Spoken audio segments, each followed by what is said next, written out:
Oi? Não, fica aqui comigo. Tá ótimo. Boa noite a todas, todos e todos. Queria primeiro agradecer aqui ao Armazém do Campo, ao MST, tá, proporcionando para a gente um espaço como esse, que é possível ainda a gente ir afirmando esse lugar que a gente quer construir, né? Nesse momento a gente está um pouquinho melhor, né? Tá feliz, Estamos um pouquinho melhor, uma sexta-feira inspirada, cheia de tornozeleiras, né?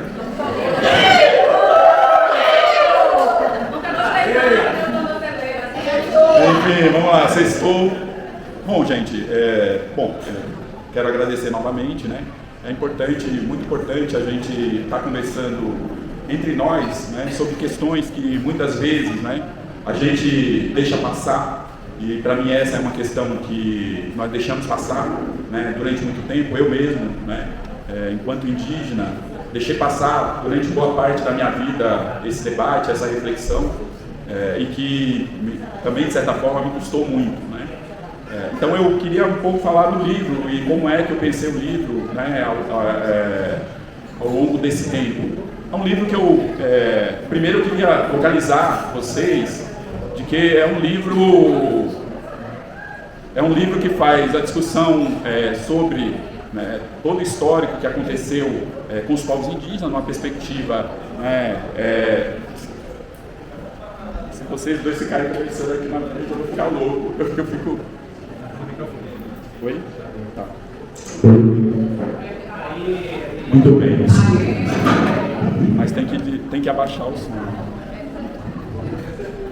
1, 2, 3. Abaixa mais. Um pouco mais. Um pouco mais.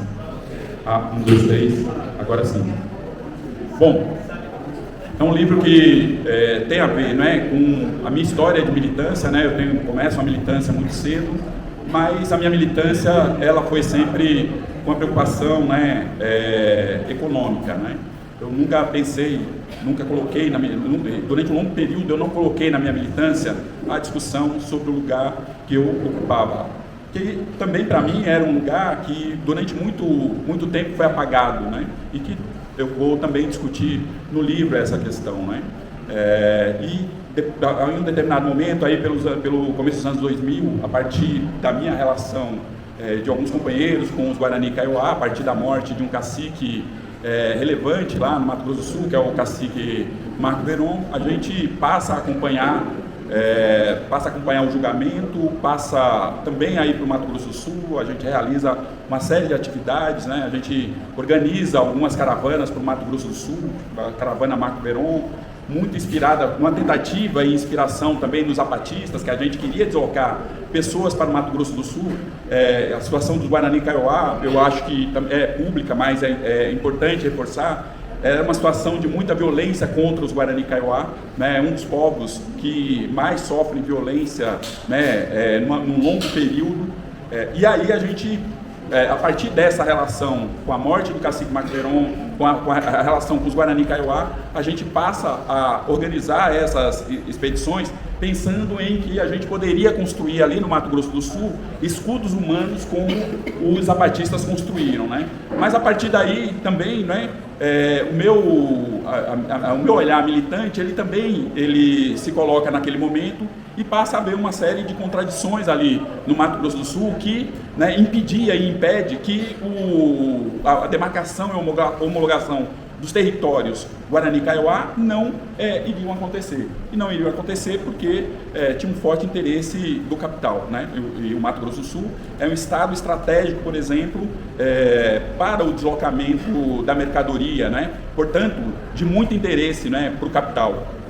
E a partir disso eu fui pensando e fui cada vez mais me relacionando com outros povos, e também ao mesmo tempo que eu fazia esse processo de tentar compreender o que vinha acontecendo com os povos indígenas, eu também passava também por um processo de entender o que acontecia comigo, né, e acontecer comigo e com outros parentes, né, e que aconteceu historicamente, né, que é um processo de etnocídio, processo de epistemicídio, e a partir daí eu me coloco a pensar, a refletir sobre essas questões todas que envolviam os povos indígenas, né? E aí a gente começa a perceber o quanto, né, quanta violência, né, que os indígenas sofrem, né, e violência de todas as ordens, né?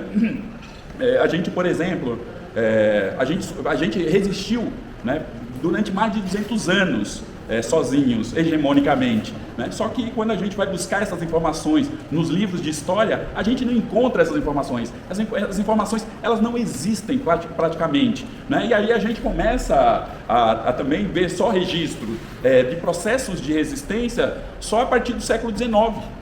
A gente antes não tinha nenhum tipo de resistência para a história, né? E aí a gente vai encontrando uma série de outras violências, como por exemplo o estupro, né? O estupro é uma arma de guerra. Hoje a gente está aí, né? Acabou de sair um diagnóstico, não, saiu uma pesquisa do Ministério da Saúde, né? E a constatação é que nós somos filhos do estupro, né? E esses estupros, eles começam aqui, né, com as mulheres indígenas, né? A gente sabe que o colonialismo, né, ele é extremamente violento, né? E a gente não, por exemplo, até hoje, né, a gente está num debate enorme para que as violências cometidas contra os povos indígenas sejam reconhecidas. Por exemplo, a escravização. A gente não fala da escravização indígena, a gente fala da escravização negra, e a escravização indígena, ela é totalmente apagada, mesmo tendo diversos registros sobre a escravização indígena. Tem um livro muito famoso, que é do João Manuel Monteiro, que chama Negros da Terra, né? Porque os indígenas eram conhecidos como negros da terra e os negros e as negras eram conhecidos como negros da Guiné. Mas esse processo de escravização de indígenas, né, ele não existe, né, praticamente ele não existe. Agora que a gente está fazendo todo um debate sobre, para que esse processo ele possa ser reconhecido. A gente sofreu um processo de eugenia a partir, né, estruturalmente a partir das reformas pombalinas, só que como a eugenia enquanto ciência só surge no século XIX, não é considerado a eugenia o que os povos indígenas sofreram. Claro, agora tem um processo de revisão em torno desse debate, não é? Que é sobre as práticas eugenistas, né? Que as teorias elas surgem a partir das práticas, né? E aí a eugenia hoje é reconhecida, né, por diversos autores que ela vinha ocorrendo já contra os povos indígenas a partir do século XVIII, né? E aí a gente tem esse processo de etnocídio, né, que é algo extremamente cruel para nós, né? Tem um autor latino-americano que ele fala o seguinte: os portugueses, eles foram muito eficazes aqui nesse território, porque eles mataram as pessoas em vida. Olha só, né? Que coisa, que dimensão absurda, né? A nossa subjetividade, né? Aquilo que o Fanon, né, já veio discutindo em vários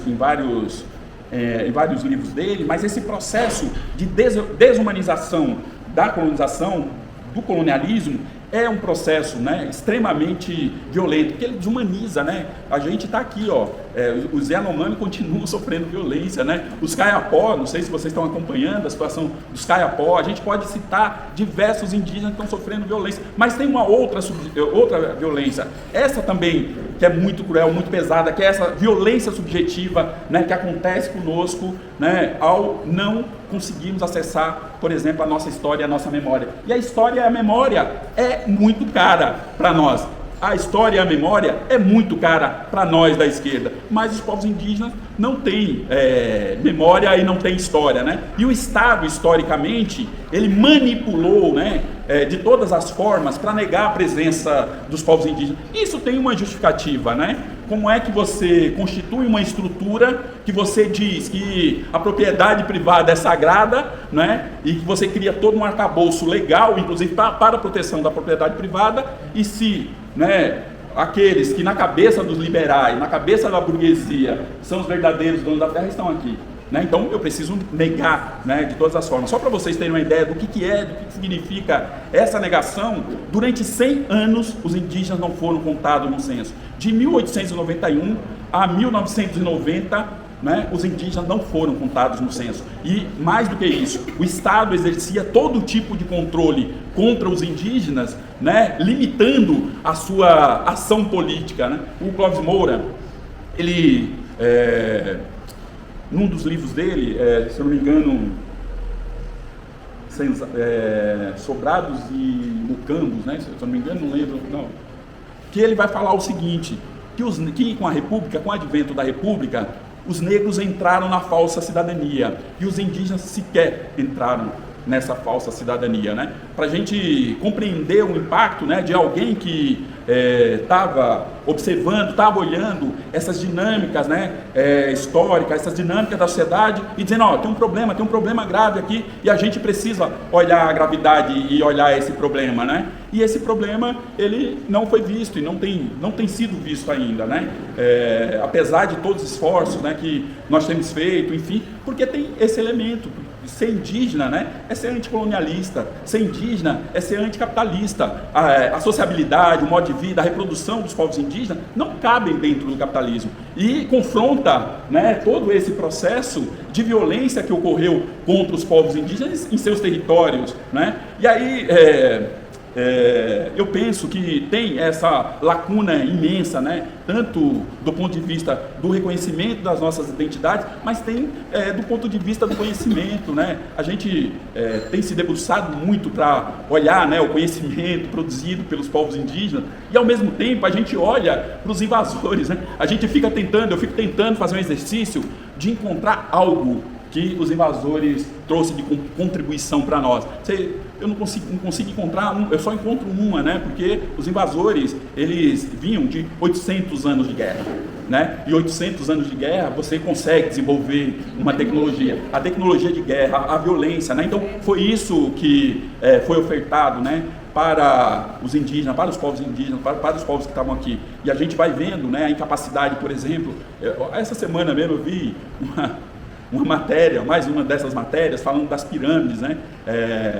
De novo, né, a gente sempre escuta isso, que as pirâmides foram feitas pelos extraterrestres. Olha que incapacidade cognitiva, né, para compreender uma tecnologia tão sofisticada como eu estou falando uma das tecnologias. A gente pode falar das terras pretas, a gente pode falar de uma série, a gente pode falar da astronomia, a gente pode falar de um monte de contribuições, né, dos povos indígenas e que ela foi reduzida, né, os povos indígenas é tratado de forma simplista quando a gente vai ver, até mesmo pensadores de esquerda, se a gente vai ver Oliveira Viana de direita e o Caio Prado Júnior, vão dizer o quê? Indígena é o quê? Semi-civilizado. Entende? Né? Então é uma forma simplista que os povos indígenas foram tratados. Então o livro, né, eu queria fechar para que a gente pudesse dialogar. Eu sei que tem algumas pessoas que já leram o livro, né, e eu acho que tem outras questões que as pessoas que vieram aqui hoje também podem ajudar, porque essas conversas são sempre muito boas, né, que a gente consegue ir pensando a respeito dessas questões. Consegue ir pensando a respeito dessas questões. Então, a gente vive, né? Não, tudo bem, eu acho que... Então, vocês estão me ouvindo? Bem. Então, tá bom. Tá, não, estou aqui confundindo já. Então, eu acho que tem uma lacuna imensa, né, que ela precisa ser pensada, ser discutida, né?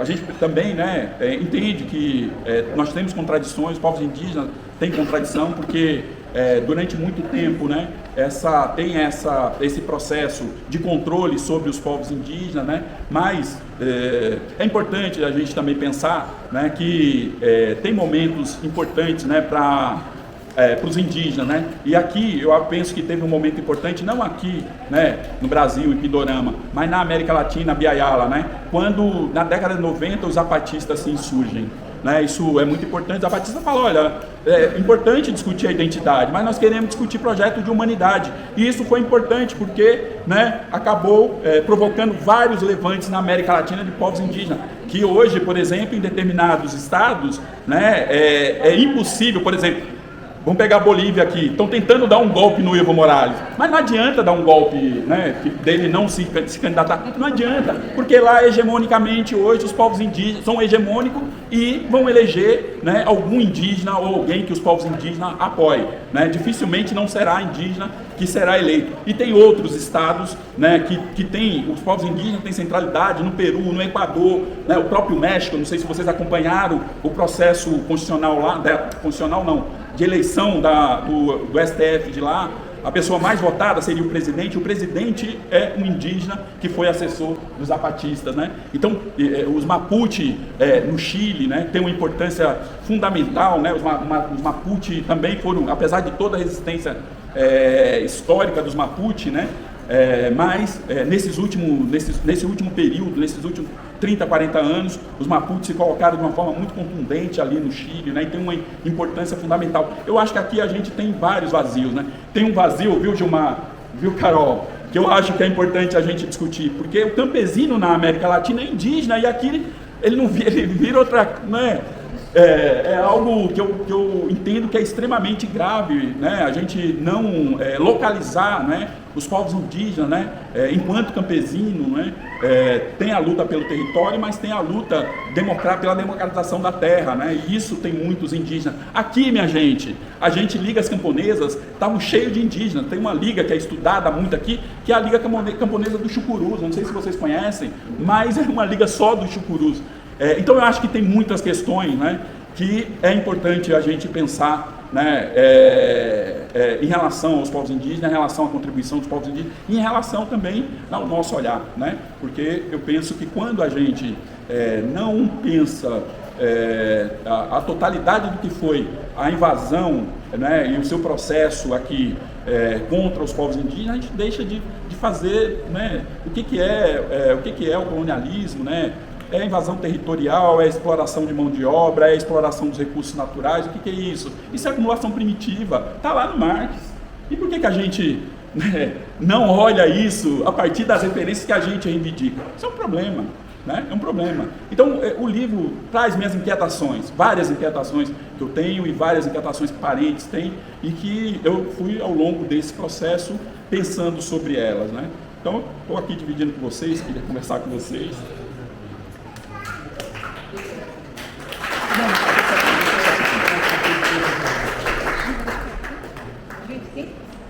Eu não sei se está ligado, se está desligado. Está ligado? Está ligado? Acho que não. Tá sim. Tá? É para botar fé? 1, 2, 3. 1, 2, 3. A gente vai abrir então para debate. É um livro provocativo, é um livro que Giva está dizendo que a gente precisa escrever. Eu não sei dessa história que ele está trazendo aqui, das ligas camponesas e do Chucuru. Eu não sabia dessa história. Então, eu sinto falta também dessa lacuna de entender sobre os povos originários, sobre os povos desse país. E você traz uma lembrança muito boa, que é de Zapata, de Emiliano Zapata, e da importância dele para o México, porque aquilo era a luta revolucionária pela terra. Né? E até hoje, o México, a história mexicana é pautada na ideia de que o território precisa ser retomado. É retomado o nome, né? Os povos indígenas voltam para o seu lugar, na verdade, não é ocupação, a gente ouviu ontem com um professor de geografia, mas é uma retomada. E aí, Chiapas ainda é um grande exemplo da Revolução Indígena e da importância de uma reforma agrária, que está lá até hoje.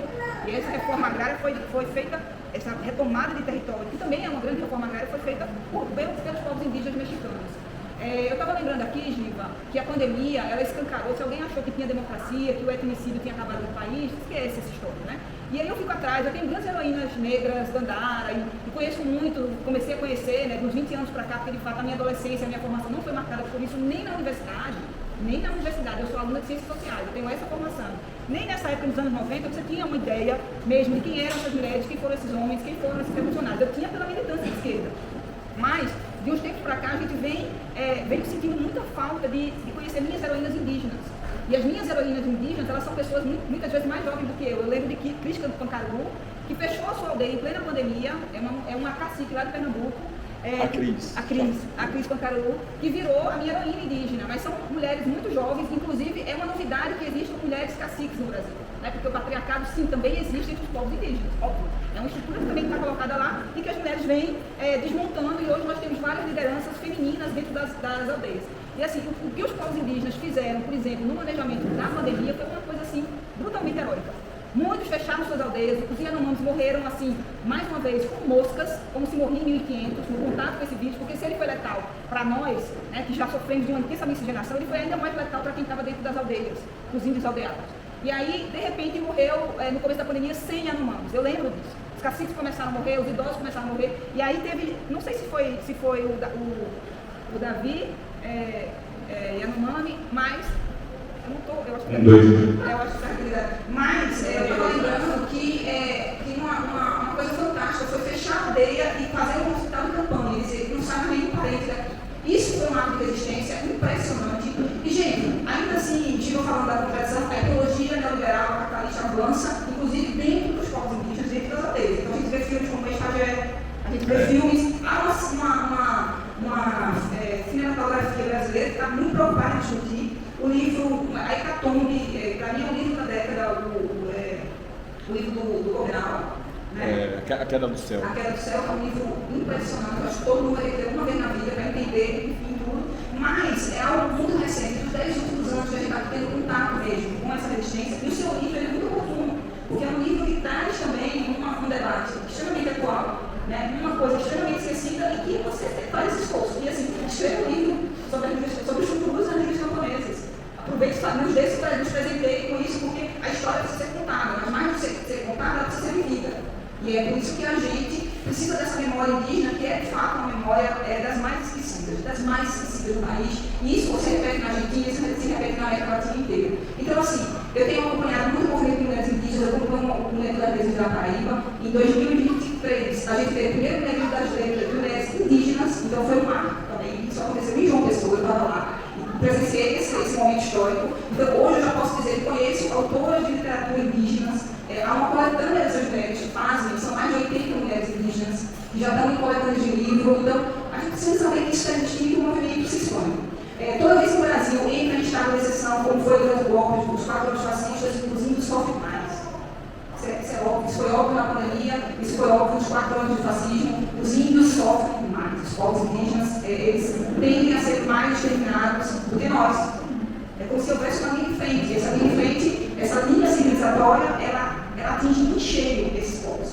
Incrível isso, como isso se repete e como isso é diferente. Em 2023 a gente viu imagens terríveis dos Yapanos, das crianças sendo mortas, das meninas sendo estupradas, e aquilo estremeceu o Brasil, porque era crianças com fome, né? Como aquelas cenas que a gente via da Etiópia dos anos 80 e 90. Essas histórias sumiram no noticiário. Eu não sei como é que está a vida dos povos indígenas, eu queria que você falasse sobre isso também. Por onde anda o etnocídio? Freou? Como é que está a regulação entre os conflitos? Hoje eu estava lá, durante muito tempo eu estava com a Alane das Ligas Camponesas, fiquei lá na mesinha das Ligas Camponesas, né? A gente deu todos os livros, vendemos todas as blusas, enfim, as pessoas vinham conversar, muita gente emocionada. Chegou uma professora de Cuiabá e dizendo, eu estou muito feliz aqui nesse evento, estou comprando todas as blusas do MST, das Ligas Camponesas, porque em Cuiabá eu não posso usar essas camisas. Isso é uma parte do Brasil.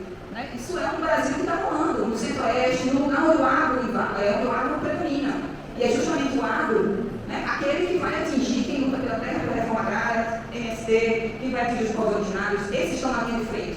Esse é a arma está mirando para essas pessoas. Né? E esse marco civilizatório, quando ele se rompe, e ele se rompe constantemente nesse país, nesse sentido, não é estado de exceção, o estado de exceção é permanente. E é por isso que a gente precisa, essa frase era muito verdadeira quando a gente fala dos povos indígenas, dos povos originários. O estado de exceção é permanente, porque o capitalismo inventou uma forma de dominação, uma forma de escravidão que se dá pela raça. Quem inventou isso foi o capitalismo, gente. Os povos originários brasileiros sempre guerrearam. Florestan Fernandes tem uma obra fantástica chamada A Função Social da Guerra dos Títulos Tupinambás, que é um livro fantástico. Sempre houveram, os povos originários sempre guerrearam entre si, porém, contudo, todavia, havia uma racionalidade. A guerra não era um projeto de destruição. Ela tinha, inclusive, uma função social, inclusive de integração. Ágil. E aí o capitalismo vem e inventa uma forma de escravização, uma forma de escravidão que se dá para a raça, racializa. E entre os povos racializados, primeiríssimo lugar, nas Américas, estão os povos originários, os povos indígenas. E eu vejo muito pouco debate sobre isso. Muito pouco debate qualificado, muito pouca indignação a esse respeito. Eu queria que você comentasse por onde, há quantos anos da coisa inicia. Gente, depois que a gente responder essa pergunta, está aberto para o debate, já tem uma coisa escrita. Você quer ouvir? Eu tenho uma questão sobre a racialização que a Carol falou. A racialização, ela começa a fazer, a discussão sobre a racialização acontece na controvérsia do Valladolid, que é por conta dos povos indígenas. Né? Então, o povo negro africano era escravizado, né, em outras regiões. Mas o debate sobre a racialização, ela se dá, né, em decorrência dos povos indígenas. Sentiam ou não alma para ser escravizado. Esse é o debate, né, que a igreja faz esqueci o nome, Las Casas, né? Esqueci o nome do Bartolomeu de Las Casas. Do Bartolomeu de Las Casas, né? Faz todo a defesa dos povos indígenas, que acaba sendo derrotado, enfim, os povos indígenas continuam sendo escravizados, né? Eu acho, Carol, eu acho não tá aí, né? É a nossa grande convicção, né? Que o etnocídio ele é muito permanente contra nós, né? O tempo todo, né? Ele nos impacta, né? O tempo todo, né? Essa negativa do acesso à nossa memória, à nossa história, né? Também, né, o Estado, né, a burguesia, não sei se vocês sabem, mas tem cerca de 8 projetos, né, contra o processo de afirmação das identidades dos povos indígenas, né? Eu nunca vi nenhum projeto contra a afirmação da identidade de nenhum outro grupo, mas os povos indígenas existem, né? A gente também tem um debate muito mal feito a respeito de etnia e de racismo, porque essas coisas estavam ligadas, né? Quando começa esse ciclo chamado República, né? A República diz o seguinte: agora nós vamos separar os indígenas na caixinha do etnocídio e os negros na caixinha do racismo, né?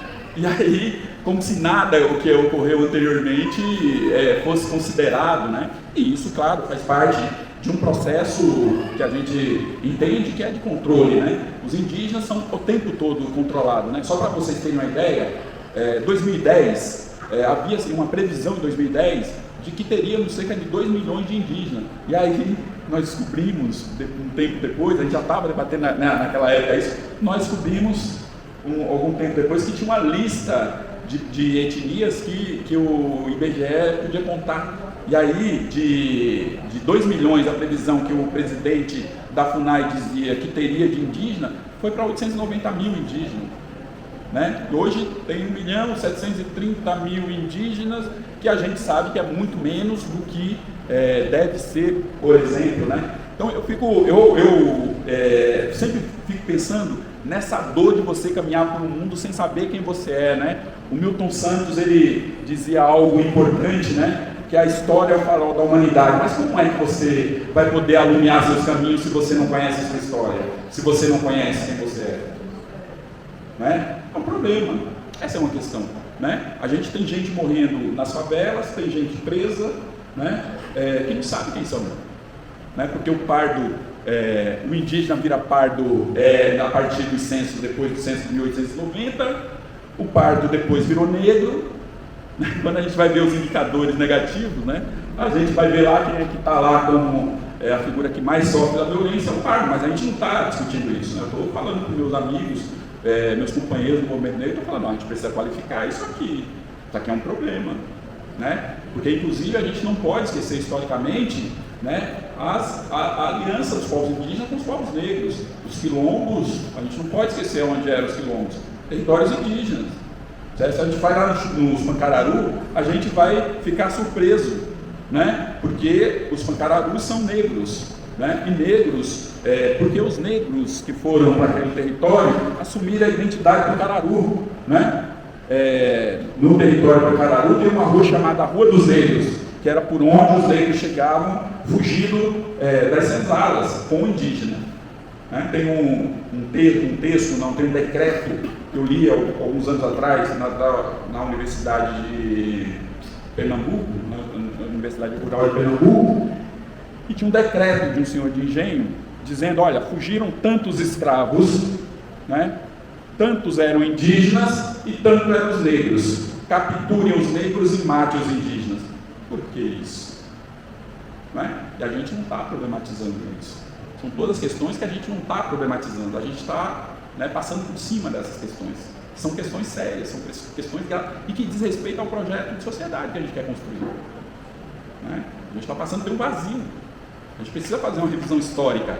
A gente precisa não só fazer revisão histórica, né, mas fazer outras revisões. Então, queria... Alô? Boa noite. Agradecer ao Armazém do Campo aí, de Rododá, pelas apresentações.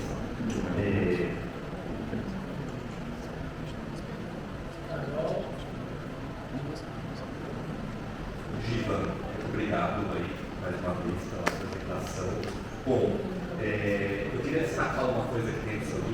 para além do lado crítico, negativo, que a gente tem que fazer a história do Brasil, esse processo de esquecimento, que a história e a memória da presença indígena no Brasil e na constituição da sociedade brasileira, como diz, né, o João Pacheco de Oliveira, que cita, né, no seu livro, toda essa história cujo movimento é exatamente apagar essa presença, porque a presença nunca deixou de existir.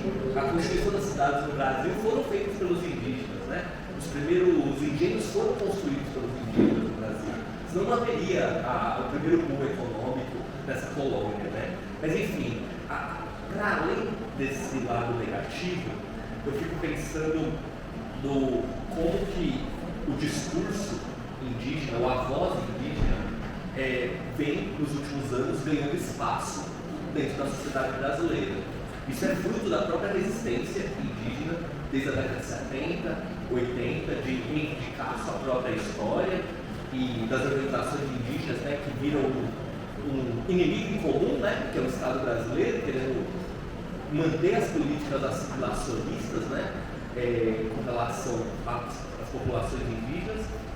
E eu queria perguntar para você, como militante dessa questão indígena, urbana e tudo mais, como que é esse processo de retomada individual, subjetiva, tendo em vista essa ausência de registro histórico para possibilitar a memória, mas como tem sido, como que se dá esse processo de autorreconhecimento do ser indígena no Brasil que sem memória, porque esse processo é uma resistência muito grande e é uma transformação que eu imagino que é necessária.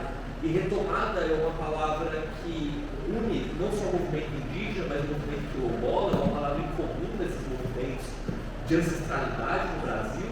E até que ponto você acha que no Brasil hoje a gente consegue, quem não é indígena, poder estar junto dessa retomada, que eu acho importante, né? Somar na luta, né? É isso. Mais alguém? Gente, se tiver alguém, por favor. Eu primeiro. Tem que mandar uma pergunta, mais consideração. Pode fazer.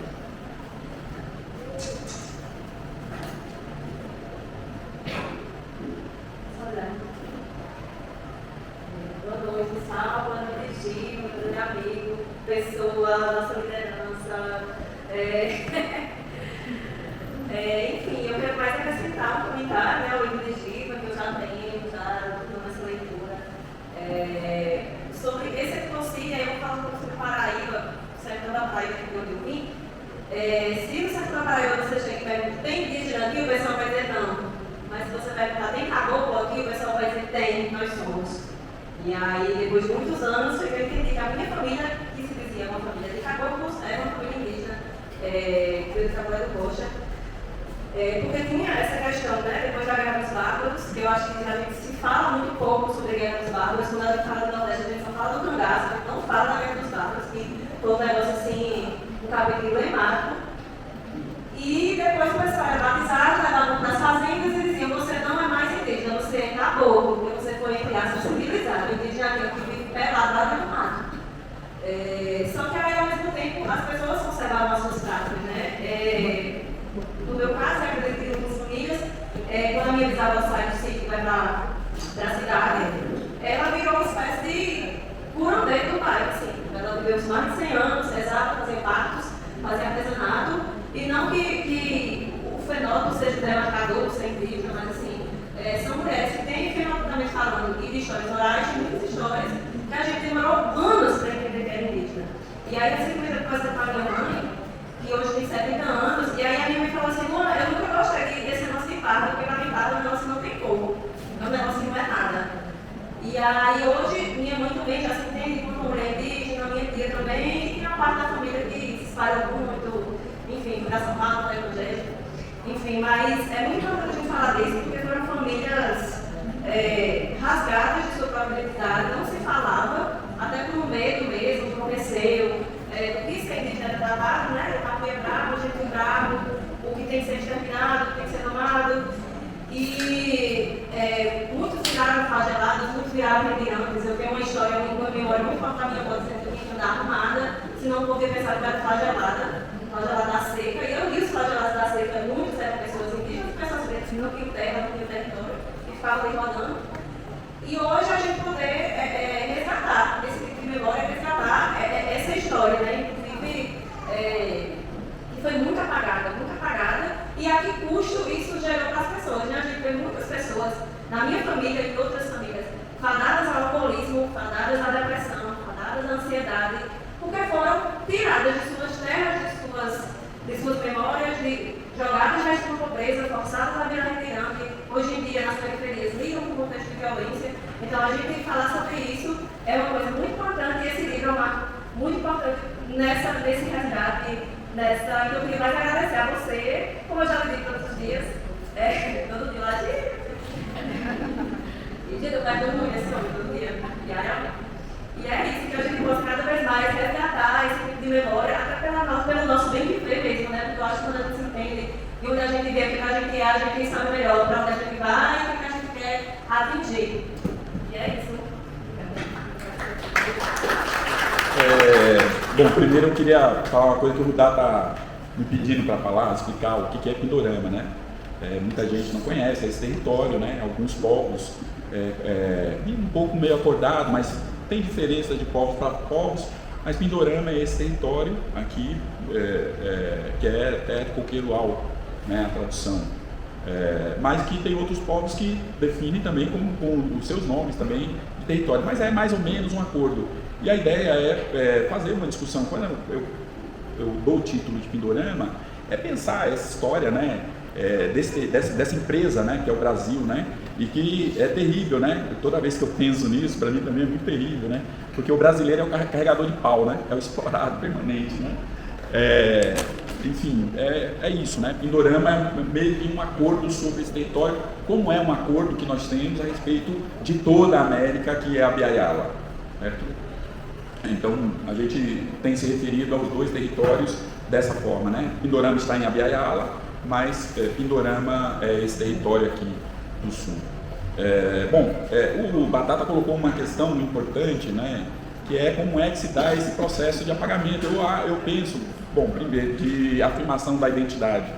Eu não acho que seja um processo fácil, é um processo difícil, né, mas ele não é um processo individual, ele é um processo coletivo. Você pode começar a fazer o processo individualmente, mas ele tem que ser um processo coletivo, né?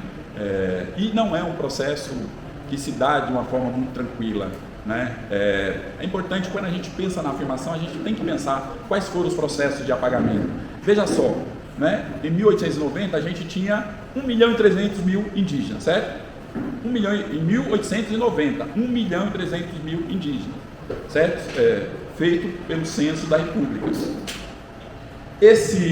O censo, os seguintes, né? Tem uma justificativa racista para que não ocorra. Aí o próximo censo, se eu não me engano, 1930, depois da Revolução de 30, né?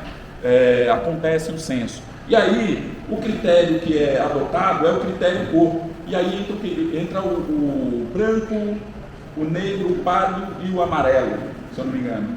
E aí você não tem mais o critério utilizado anteriormente, né, que era o caboclo, né, que era como o Estado contava os indígenas, certo? E aí o que acontece? A gente sabe que tem, entre o censo de 30 e 40, 36 mil e cerca de 50 mil indígenas, porque introduziram um outro critério, que foi o critério língua, e não para saber quantos indígenas tinha, mas para saber quantos estrangeiros tinham no Brasil, né? Então, aí o Darcy Ribeiro, ele tem a brilhante ideia de falar, não, esse é um critério importante. Mas, gente, o critério língua nunca poderia ser o critério língua. A gente sofreu o ataque histórico das línguas indígenas, né? As reformas pombalinas ataca as línguas indígenas, né? Fala, a língua oficial é o português, mesmo assim, o Nhangatu, que é a língua geral, resistiu. Quando a coroa portuguesa chega em 1808, de novo ataca as línguas indígenas. Aqui o português é a língua nacional. E aí o povo continuava falando Nhangatu. Até o começo do século XX, o povo estava falando Nhangatu. Aí o que faz? Os prefeitos começam a criminalizar, né, por exemplo, no caso de São Paulo, o caipira, que tinha língua indígena, língua africana, engatu, tinha tudo. Criminaliza, né, e aí constrói o sotaque sem sotaque, né, tem uma definição aí do não sotaque de São Paulo, né. Então, o critério língua, ele não pode ser um critério para contar os povos indígenas. Então, o que eu quero dizer com isso, Batata, é que tem uma complexidade, a gente não consegue acessar os documentos que dizem respeito à nossa história. Para a gente acessar um documento, quando eu vi, alguns anos atrás, para acessar um documento na igreja, são R$2.000. Quem tem dinheiro para acessar R$2.000 um documento seu? Boa parte dos documentos dos povos indígenas estão na Europa, na Espanha, em Portugal queimou muita coisa, né?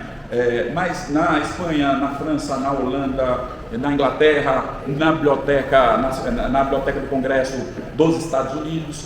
Então veja, é algo complexo. A gente precisa, esse debate é um debate que precisa ser aberto e ser feito de uma forma generosa, né? Porque muitas e muitos de nós sabem os processos que as nossas famílias passaram, né? Por exemplo, eu tinha um problema de etnocídio comigo, que era assim, as pessoas falavam para mim, você é indígena, eu falava, eu sou descendente indígena. Até que um parente chegou e falou, mas filho de branco é branco, preto é preto, indígena é qualquer coisa. Né? E veja, as duas famílias, a família da minha mãe é de um povo, a família do meu pai é de outros povos, entende?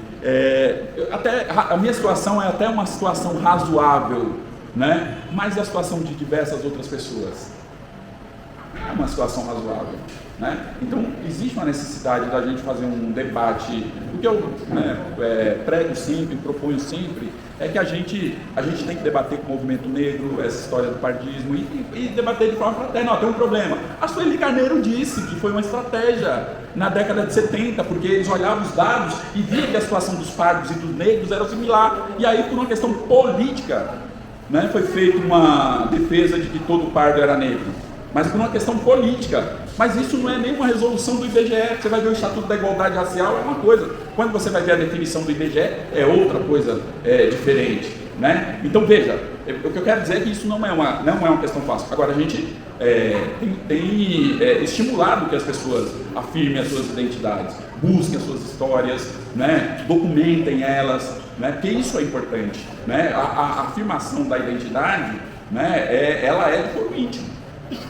Ela é de foro íntimo. Essa é uma questão, né? Tanto é que na Convenção 69 diz que um dos critérios é pela consciência indígena, né? Isso não é à toa, né? É claro que tem um setor da antropologia mais positivista que é antidialética e diz o seguinte, não, tem que ser assim, né? E não tem nenhum debate sobre todo o processo histórico, não tem nada. E aí o que a gente tem dito é que tem vários outros grupos, vários outros setores da antropologia, várias outras ciências, a história, o direito, a sociologia, tantos outros, né, tem um outro debate muito mais avançado do que esse debate de setores da antropologia. Eu acho que é importante a gente também localizar, né, que são setores. Então não é um debate fácil, é um debate difícil, não é simplista, mas ela tem que ser coletiva, né? Ela tem que ser coletiva, né? E eu, né, o que eu defendo, né, porque para mim há uma contradição de você ser indígena e você ser capitalista,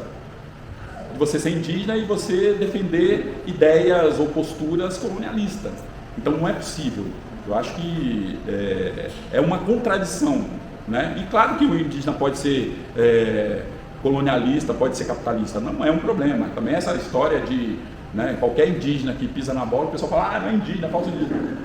Tá lá essa deputada, né, federal, de direita, né? Aí fala, não, ela não é indígena. Claro que é. Uai, o capitalismo afeta nós indígenas temos uma armadura que nos protege de todas as influências? Não, ela é uma indígena de direita, né? Teve lá um outro cacique dos Chavantes, né? Os Chavantes tiveram, os Chavantes tem críticas a ele, não reconhece ele como liderança, mas isso aqui é racismo, pô. Né? Vamos parar, uai, tem gente que pensa diferente, né? E é importante que a gente reconheça isso, porque essa humanização aí não ajuda ninguém, pô, sabe? Não ajuda ninguém, nós somos cheios de contradições, isso aí não é um problema, a gente precisa encarar as contradições, né? E tentar superá-las, né?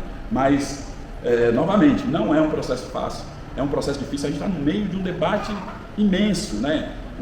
Por exemplo, tem uma situação que aconteceu que o MPI está fazendo encontros para discutir indígena no contexto urbano, que é o arrepio, não convida ninguém, aí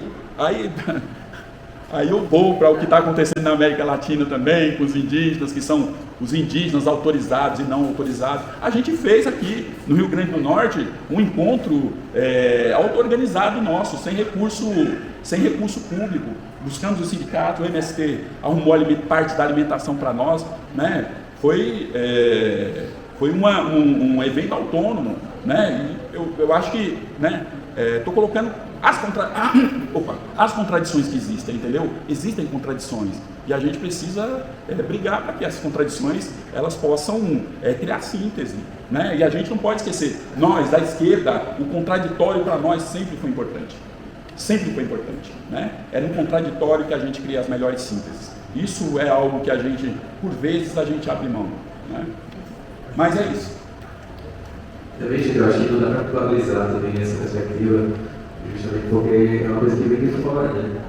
Sabe? Eu queria que tu explicasse um pouquinho mais essa questão da culpabilização, que a gente tenta ter essa ideia, assim como também pelas pessoas que passam, no geral, por reprodução de comportamento, que são reproduções de comportamento dentro de racismo, dentro de elevar a questão do capitalismo, do mercantilismo, da interpretação, dentro da nossa perspectiva, do que a gente acha e pondera, mas que assim, a gente também, eu gostaria na verdade que você explicasse essa questão justamente da culpabilização, que a gente não pode estar culpabilizando por estar reproduzindo esse tipo de acesso, sabe?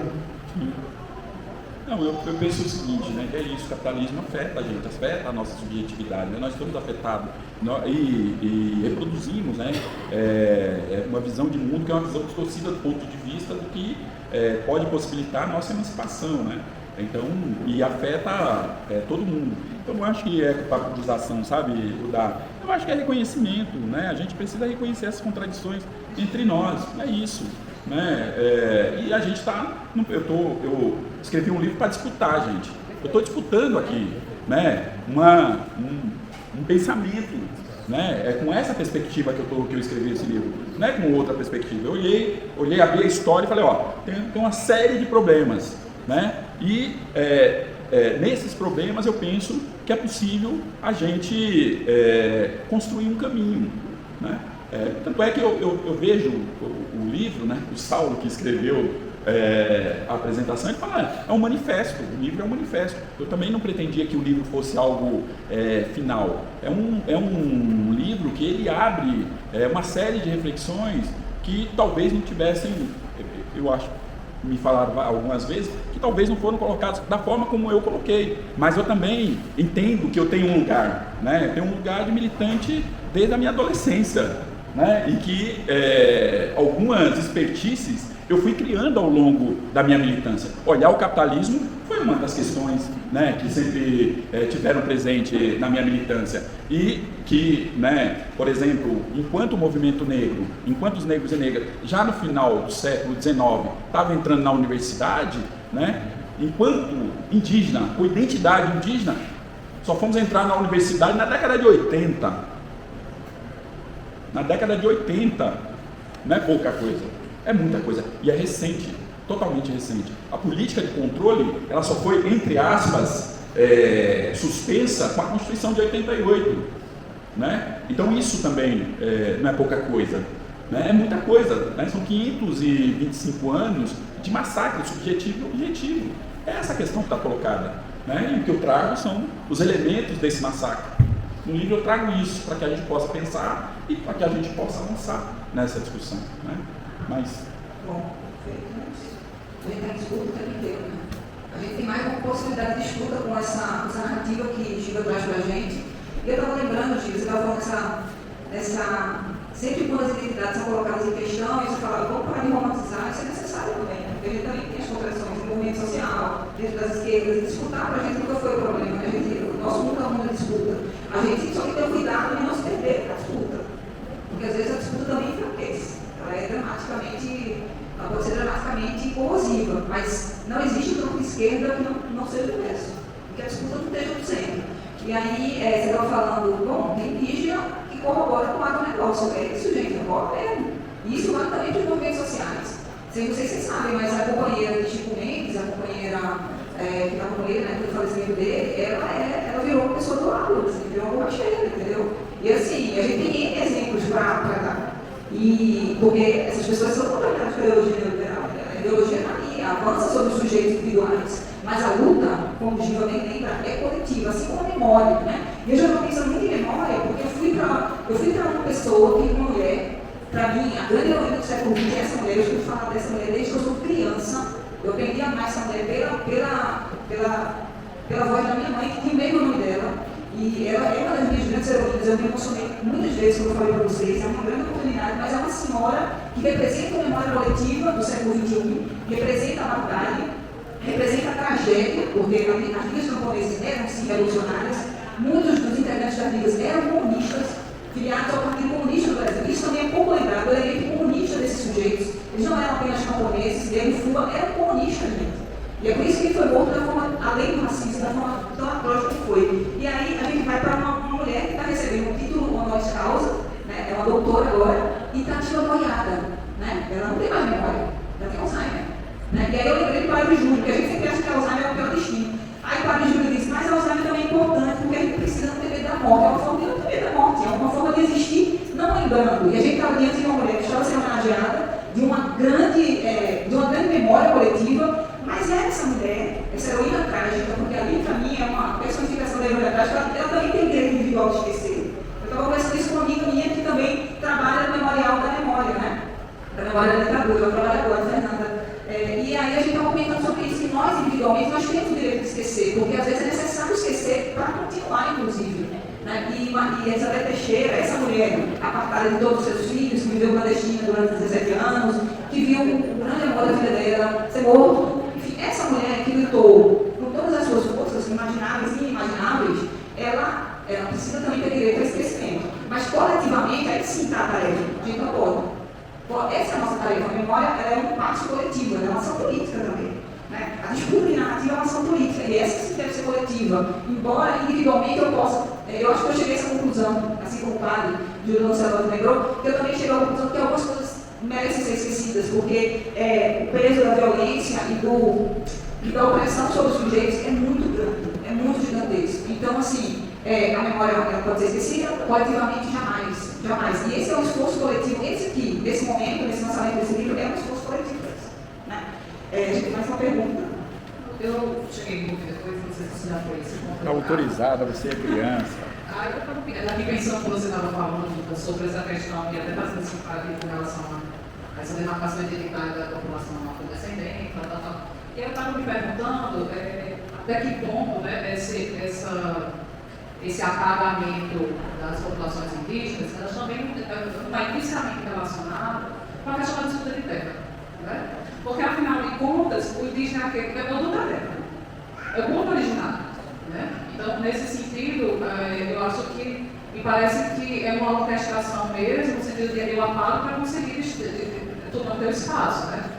Então, nesse sentido, tanto que você falou do censo da década de 30, né? É bom lembrar que estou tentando lembrar, acho que é o SPI, o SPI é o primeiro instituto que, digamos assim, o protótipo da FUNAI, né? Tinha a intenção de integrar esse indígena, né? E essa integração indígena nada mais é do que o direito de invadir suas terras, né? E se apropriar delas. E eu fiquei pensando o quanto esse apagamento está relacionado a isso, apago para poder invadir esse território. Mas é isso mesmo, né? A grande disputa aqui desse momento histórico que a gente está vivendo é a disputa da terra, né? São os recursos que a terra oferece, água, floresta, minérios, absolutamente tudo, né? E negar, de novo, né? Não sei se você ouviu, Manu, tem 8 projetos de lei contra o processo de afirmação das identidades indígenas. Então, eu não conheço outro grupo que tenha um projeto de lei para dizer, olha, você não pode afirmar. E outra coisa que eu acho que a gente precisa discutir é que eu acho que eu estou ficando sem voz também, e eu acho que ninguém está mais aguentando mais. Mas a gente precisa discutir a mestiçagem, né? Que a gente tem também, né? Tem um grupo chamado Partitude, que diz que moreno é lindo, né, pardo é lindo, e que é um grupo de direita tal, que afirma toda a violência que a gente sofreu, né? A gente precisa discutir o que significa essa miscigenação aí que nós sofremos, né? Por um lado a gente romantiza de um jeito e por outro afirma, né, a violência. Você reivindica, tá tudo bem, tá tudo certo, né? Não tem problema algum. Mas gente, vamos. Ó, quem comprar o livro tem uma dose de cachaça aqui. Trouxe cachaça. Hoje é dia de comemoração, tem cara aí de tornozeleira. É isso! E tem a arte do livro é muito bonita. O Rudá que fez, esse cabra aqui. Não, o Rudá fez, e aí, Rudá, mostra ali a arte ali do povo ver também. Gente, a gente tem uma urna aqui, Ali. plebiscito popular. Ah, tá, tem. A gente está rodando com esse plebiscito, aqui tem uma urna, mas ele não vem votar pelo fim da escala 6x1 e pela taxação dos mais ricos. Isso sim é revolucionário. Um país como o nosso, né, os maiores concentradores ainda de terra, muito pelo extermínio dos povos originários, pela escravização dos povos negros, isso continua. Então a gente tem uma urna, quem não votou, por favor, já está precisando do seu CPF. Gente, a gente tem aqui a equipe do armazém que preparou e prepara sempre essa casa para receber vocês nos eventos que a gente faz. A gente tem eventos permanentes na nossa casa, vocês podem perceber isso. Armazém do Campo JP, José está na cozinha fazendo comidas maravilhosas, Leozinho está lá fazendo um mostro espetinho, tem a Alexia na loja, o Armazém do Campo é coordenado do Max, militante do MST, está aqui com essa tarefa e tem feito um trabalho excelente. Giva, obrigada. Queria que fazer uma falinha aqui do MST, aí veio o Paulo, o Mário, veio Max, chama alguém do movimento aqui para falar um pouquinho, porque hoje eu estou